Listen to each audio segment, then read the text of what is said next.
কি হয়েছে মা? তুই গয়নাগুলো রেখে গেছি? একটু তাড়াহুড়ো গয়নাগুলো রেখে গেছি, এতে মার উপর চিল্লানোর কি আছে? তোদের মা মেয়েকে কোনো কথা বলি শান্তি নাই।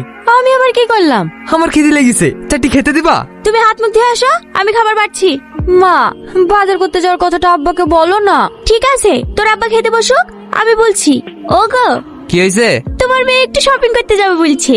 শপিং এ যাবে মানে? কালকে তো এক গাদা জামা কাপড় কিনে আনলো। কই এক গাদা? সব বাজার করা হয়েছে নাকি? ছোট ছোট কটা গয়না আর একটা শাড়ি কিনেছি। আমি ভালো একটা লেহেঙ্গা নেবো। তুমি এরকম কেন বলো তো? মেয়েটার বিয়ে হলে তো এবারে ছেড়ে চলে যাবে। যা যা যা, সে কিনে দাও না। লে ধর, আজিজকেও সঙ্গে গেলি যাস? মা, এবার কলকাতায় শপিং করতে যাব। কলকাতায়? হ্যাঁ আব্বা, বহরমপুরে অত ভালো কালেকশন পাওয়া যায় না। ঠিক আছে, একটু দেখে শুনে খরচ করিস। এই মাসে লেবারদের পেমেন্টে একটু সমস্যা চলছে। হে, এটা কেমন লাগছে? ছি, তোর চয়েস বলতে কোনো জিনিসই নাই। দিদি, একটু ভালো দেখে দেখেন না। এইটা দেখুন দিদি।